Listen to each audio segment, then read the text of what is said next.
everybody, welcome back to Dead Reckoning TV. I'm excited to be back. We took a couple of weeks off while Brian was out teaching and doing a couple, his travel 4 or things. 5, you know. Well, and then Thanksgiving. Yeah. So, and speaking of Thanksgiving, it's a holiday season. So we've got our producer Ty and Brian have gotten together and have a very special Above the Pay Grade series to celebrate this Advent season as we come into Christmas. Wine, Women, and Song, How Jesus Changed Everything. Specifically, how Jesus' incarnation and Jesus as the second person of the Godhead, the Trinity, took on humanity, how that act significantly changed creational gifts, relationships, and beauty. And we're going to start off the series this week with Christian Kreider of Austin, Texas. Christian, you are a very good friend. You went to seminary with my wife, and we know you from local here in Missoula. You're in Austin, Texas now, but I'm confused. What are you doing right now? Yeah, that's a good question. People ask that. So what do you do? And it's kind of like Facebook relationships. It's complicated. Yeah. I am a pastor, a church planter. So I'm here planting a church, but I'm also an entrepreneur. I'm here starting a brewery, and I do all sorts of things. So I'm kind of a serial chronic. I can't stop doing new stuff. And you used to be a computer programmer, so how those two things go together, I don't know. How do those? That's a good question. It's really interesting because in a lot of ways, I think that what I did in software, I was working with internet technology right when it happened, and it's very, very creative, and it's learning how to create. I did a lot of open source software development, so it's actually how do you create communities that have radically different interests that are scattered all over the globe that would never normally come together. How do you design something that those people can use and all share, even though it moves in different directions? And what's been interesting is how much that has in common with planting churches and also with starting businesses. Well, I can't imagine. I look back now. Yeah, go ahead. Yeah, no, I was going to say, I can't imagine a better person to talk to us about some of this creational gifting because you're so involved in joining what you do, and even what your church does, and all the stuff that happens in the world kind of together in this really beautiful mixture of Christian witness and creational enjoyment. I'm thinking specifically about your project with All Souls Ale. We can see some of the artwork behind you on the wall. How you brought together a brewery, a brew, a church, and a nonprofit, and joined them together. Tell us a little bit about that, and then talk to us about how some of Jesus' incarnation influences how we interact with these things. So that's a big question. See, JR, you make this all sound very sexy. and I think that it is. I mean, I love this stuff. But if my wife was here, this is where she'd roll her eyes and she'd be like, you have no idea how exhausting all of this stuff is. Right. Because it involves, I think, running in a lot of different circles and building relationships in very non-traditional places. Pastors sitting down with brewers, working with nonprofit people to serve the city. That's not something that they really teach you in seminary, but I think it is very, to get back to scripture, I think it actually is very biblical. You see the Apostle Paul making tents. He's engaged in the marketplace. He's supporting himself. He's talking with all sorts of people. The church then didn't exist in the institutional form that we think of it, in the sense there's buildings all over the place. You have full-time paid pastors. It was just emerging. It was starting. And so in some ways, I think a lot of what, I'm trying to do as we move into a post-Christian setting is to try to go back to pre-Christian methodologies, maybe a little bit, and say, what does it look like to actually be incarnational in ministry the way Jesus was incarnational to us? Now, that just kind of bridged to what you just asked me. So maybe re-ask the part about Jesus again. Yeah, Jesus, as we talked about in the beginning of the show, Jesus came to this earth and he bridged. And this is sometimes, I was telling Brian before the show, this is some things I don't have quite a full grasp on. I don't have some glorified seminary degree. Not glorified. Some sort of, I don't mean to demean you guys. I don't mean to. But I don't have a full grasp on how, and I know that's a key element in how you brought together this. And, we did a short documentary on it that you should go find. It's called Crafted. Little plug there. But how you brought together, you don't have any problem. I mean, you're not taking an ascetic view and throwing the stuff out the window, and yet you're not worshiping it and taking it, Christian grace, we're going to just be a bunch of drunkards. There's a healthy balance, and Jesus coming to earth has helped create that healthy balance. Explain that a little bit, because sometimes I know a lot of our viewers probably don't have a full grasp of that concept. One of the interesting things is when you look at Jesus, it's how did people respond to him? What was their take on Jesus? What was their critique on Jesus? And he actually tells us that in I think it's Matthew, I want to say 11. Is that where it is? Where he gets accused of being a drunkard. Basically, the accusation is he's a glutton and he's a drunkard. And this is Jesus repeating the accusation. He's like, here's what you say about me. I'm a glutton and a drunkard and a friend of tax collectors and sinners. And then he just moves on. Like he doesn't seem bothered by that at all. He's like, you're actually paying attention. And there's a way, I think, that Jesus engages people where he is friends with all sorts of people that most religious folks are not friends with. And he is able to enjoy and appreciate. He makes wine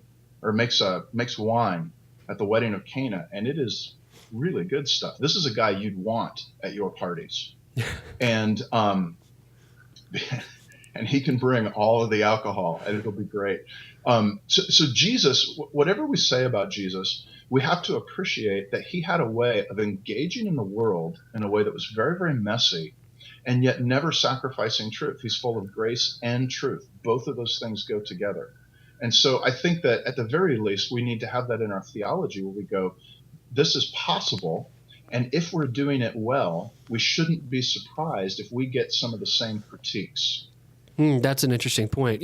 Christian, it strikes me that in many ways, Jay alluded to it, that we seem to veer into one of two extremes. One is that we're sort of fearful of the created world, that there are things that are going to pollute us from the outside. And so we get, in certain strains of fundamentalism, certainly in a lot of Eastern mystical religions, the idea is the material world's bad and we don't want to be polluted. So we're sort of fearful of these things. And then on the other hand, there are people who overindulge and end up worshiping created things.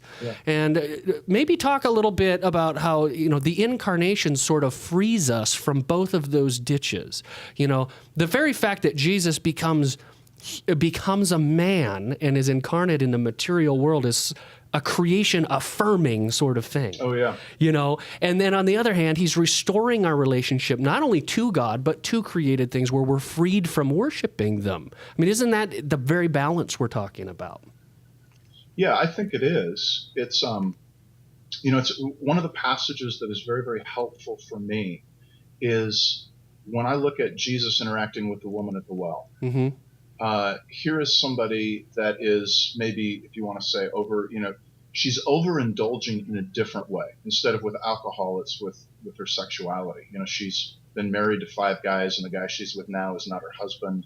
There's a pattern. There's serial sexual behavior here. She's a social outcast. And what Jesus doesn't do is fascinating. He doesn't say, hey, you need to actually go be more like the Pharisees. And if you read that passage, they're right in the beginning. He actually seems to engage with this woman once they're watching exactly what he's doing. And he doesn't say, you have a problem and you need to go be like them. Instead, he says, you're really, really thirsty. And you're thirsting, I think, for the wrong things. And I believe, as I look at that passage, that what he's inviting her to do is to reorder her loves and thirst for the right. In other words, thirst itself is not a bad thing. Right. But thirst for the right thing, and it will reorder all of your loves. And they will no longer own you. They will serve you in a way that's really good and really redemptive. Yeah, and there's a way, the fall has so, corrupted. The idea of creation was that human beings are supposed to be lords of creation, right? Taking dominion. Mm-hmm. Who we're the Lord and creation's the servant. And it seems like things like, as you said, sexual addiction or alcoholism and this sort of thing is fundamentally it's creation ruling us. Right? I mean, we can't say no. Right. And Jesus just overturns this and says, get your love right. The God-man, Jesus, is the Lord.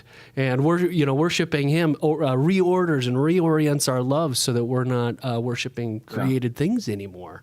So the incarnation is significant. You got an alcohol problem? The incarnation's significant. Yeah. Well, something that's interesting there, Brian, is it's easy to see like alcohol addiction, right? Right. I mean, that's a fairly obvious thing. So we tend to see that and go, oh, that person has a problem, they're addicted to alcohol. But the reality is all of us are addicts. Yeah. A lot of people, religious people who don't go near, what is somebody doing who's like, oh, I don't go near alcohol. Oftentimes, not always, but oftentimes it's possible to be religious and avoid alcohol for the exact same reasons. You're addicted to somebody's approval. What will they think if I do that? And I think this is where the gospel frees us from both sides of that addiction, whether it's to physical substances or whether it's to the approval of others. What I love about that passage in The Woman at the Well is, it ends by her realizing that this is the Messiah. And she runs back into town. And we know from the text that she's kind of a social outcast because she's been going to the well at noon, that's when this outcast went to well. It's hot. And she runs back into town and she drops her water bucket and she says, come see the man who told me everything I've ever done. And I always think of that and go, these townspeople must have been everything you've ever done. Like, we know what you've been doing and we've actually been using it against you. That's why you're an outcast.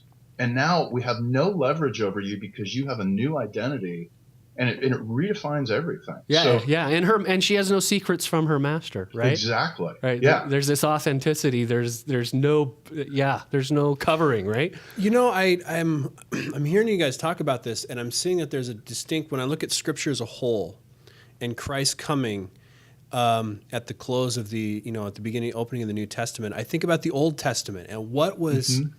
What was different then? And there's a thread of a thought in there somewhere about something similar to us being free to, free of the Jewish regulations to, you can't eat pork, you can't, right. You can't do this or you can't do that. But Christ came to free that as part of the incarnation as well. And the flip side of that coin is that we can now enjoy some of these things because of him.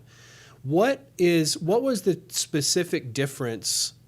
Explain that connection a little bit and the difference between how God was working in the Old Testament to how he's working today.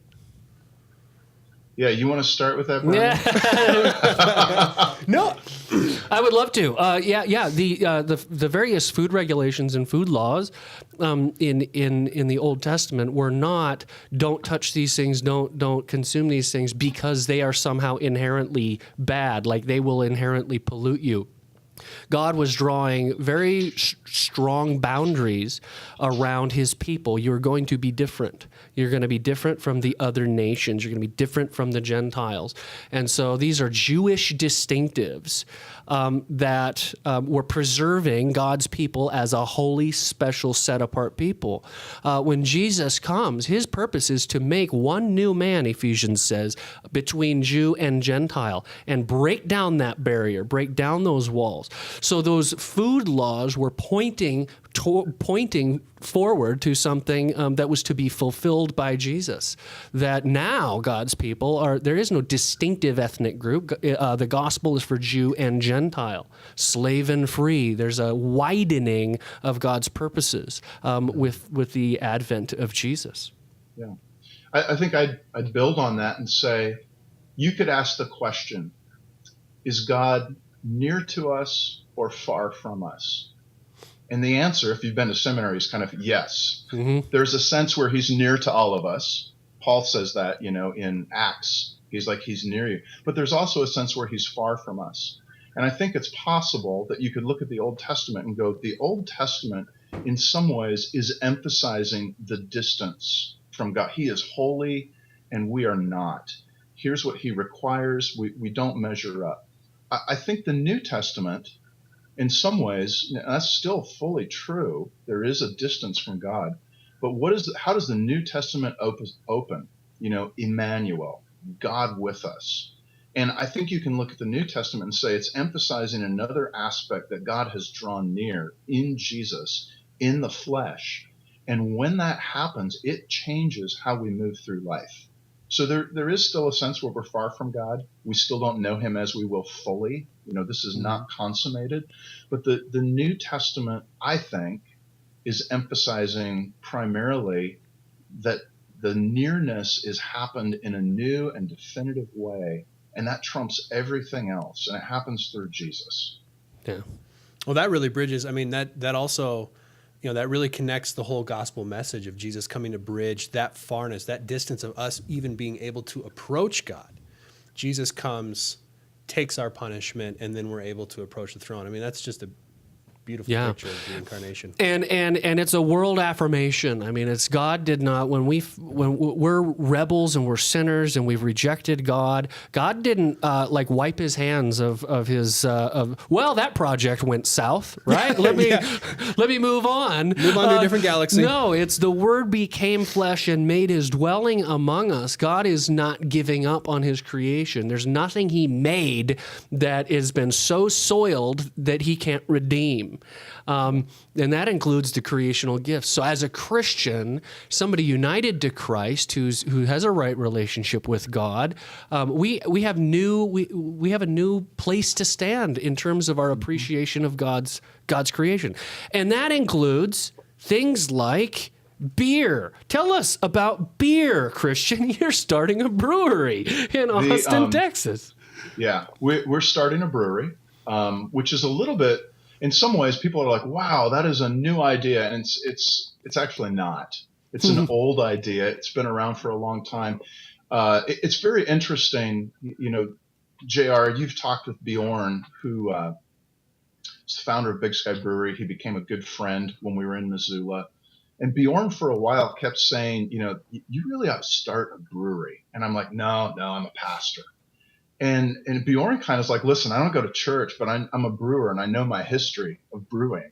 And I know that pastors used to do this. And he's right.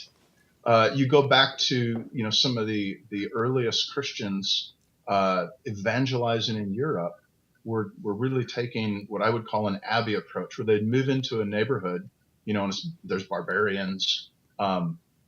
A lot of these were the Irish evangelists. They'd move into a neighborhood and they'd start making beer and cheese and wine and growing things and showing people how to, to raise animals and to basically live a life. And they're sharing it in the midst of the community. And when you do that, you're going to get a chance to share your faith as well.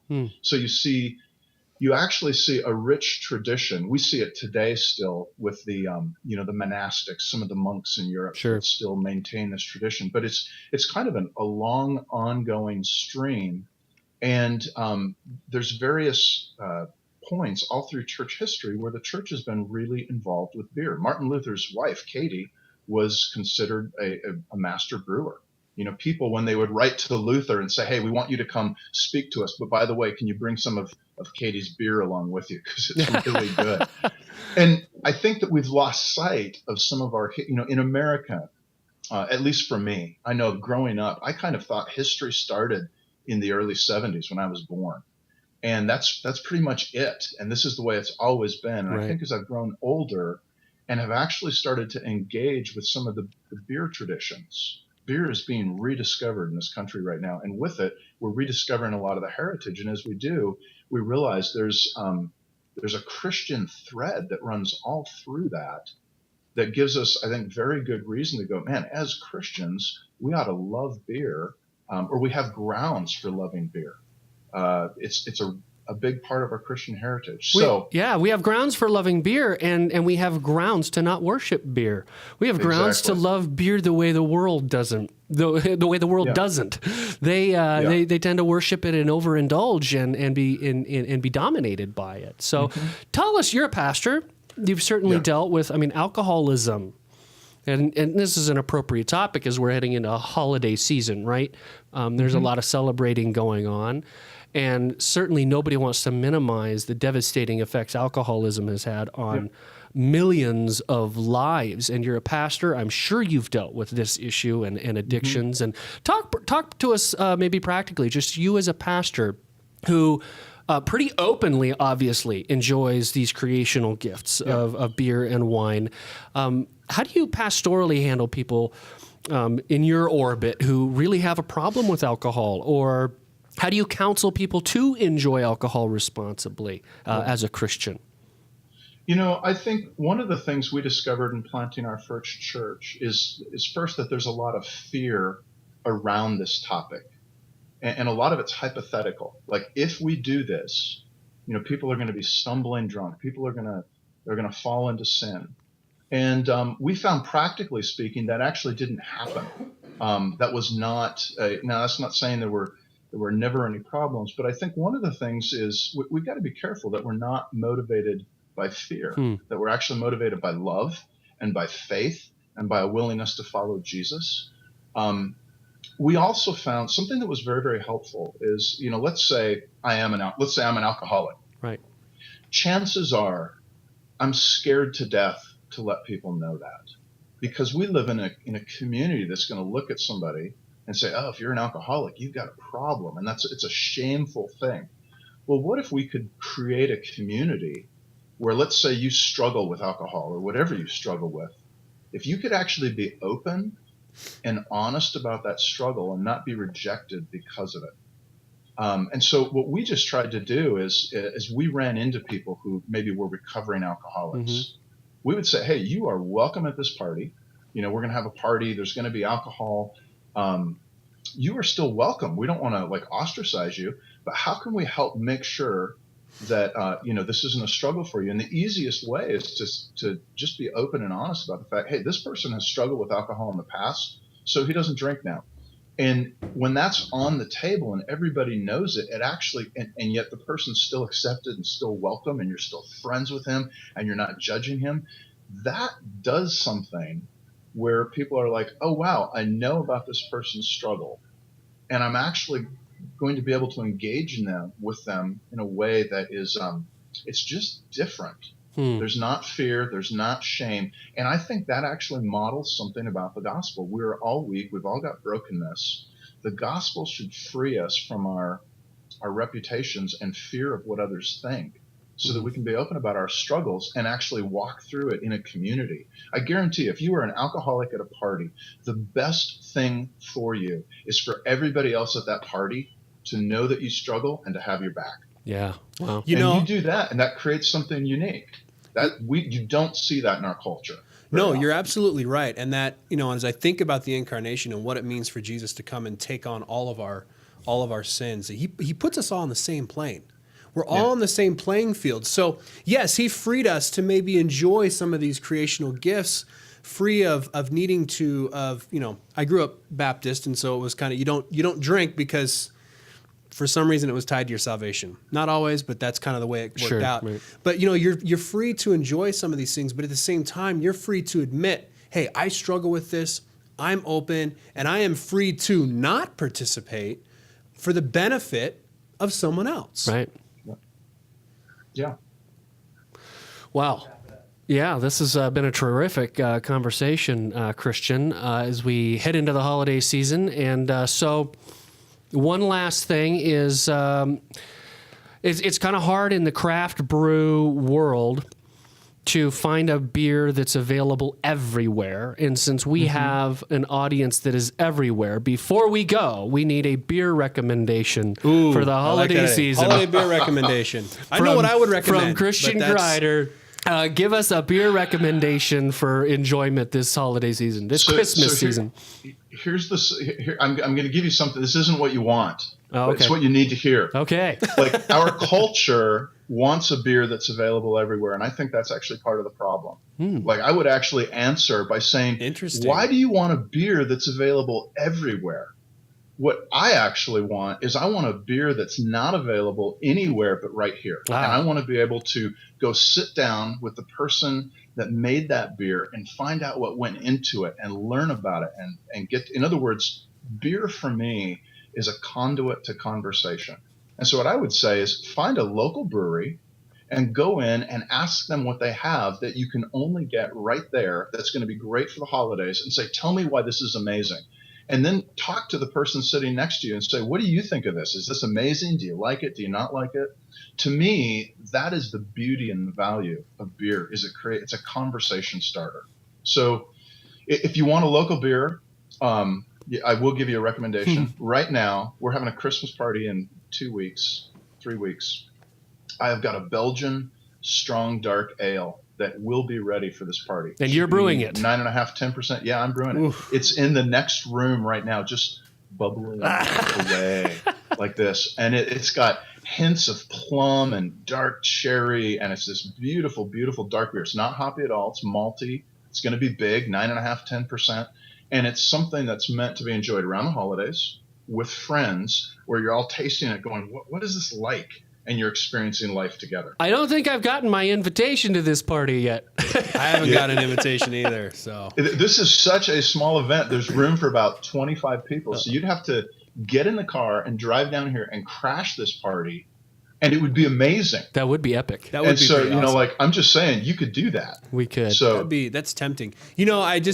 Before we wrap up the show, you were talking about beer as a conversation starter, and I remember Bjorn, the founder of Big Sky Brewing here in Montana. He's not a Christian. He doesn't go to church, but I remember him agreeing with you 100% that beer is people gather around beer, and he's like, what? And I remember him joking, what better way to get somebody to share their life secrets with you than if they've had a few drinks? That's right. People open up around honesty. Around It produces honesty. That's right. Funny. Well, Christian, thank you so much for joining us. Christian Kreider, Austin, Texas, pastor, brewer, entrepreneur, beer starter, founder, creative, coding geek. I mean, you've covered about the whole gamut. Thank you for joining us. We appreciate having you on the show. Wine, Women, and Song. This is part 1 of a new series celebrating the Advent, how Jesus changed everything. We're looking at Jesus' incarnation, specifically within creational gifts, how it's changed relationships, and what it's done for beauty. And we'll continue this next week as we look at relationships, the women part of it. Mm-hmm. And we really appreciate you being here. Follow us on Facebook, Dead Reckoning TV. Follow us on Twitter, @DReckoningTV. You're Brian Mattson, Brian G. Mattson on Twitter. I am Jay Friesen, Jay Friesen. And Christian, are you on Twitter? Yeah, not yet. Okay. Are you on Facebook? Should be. You've got a new brewery coming. Do you have a Facebook page for this new brewery? No, it's still under wraps. Oh, okay. Okay. I mean, we're like, just wait. Okay, just wait. We'll plug his stuff when he gets it up and online. Anyway, thanks for joining us, Christian. Appreciate having your pastoral counsel and your wisdom and everything else on the show. I'm Jay Friesen. And I'm Brian Mattson. And this is Dead Reckoning TV.